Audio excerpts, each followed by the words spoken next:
Hello, Anitra again with another Smart Minute on healthy snacking.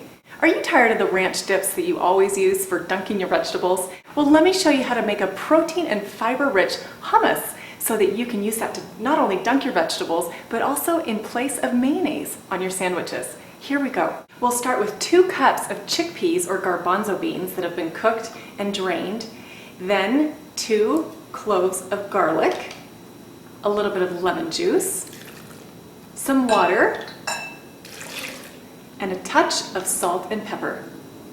That's it. Now we'll just blend it together until it's nice and creamy. Now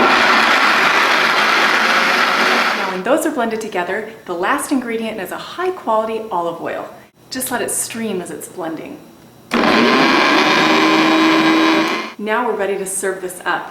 Just take a red pepper, hollow it out, take your spoon, and just a great little dollop of hummus right inside the pepper. Isn't that bright and inviting?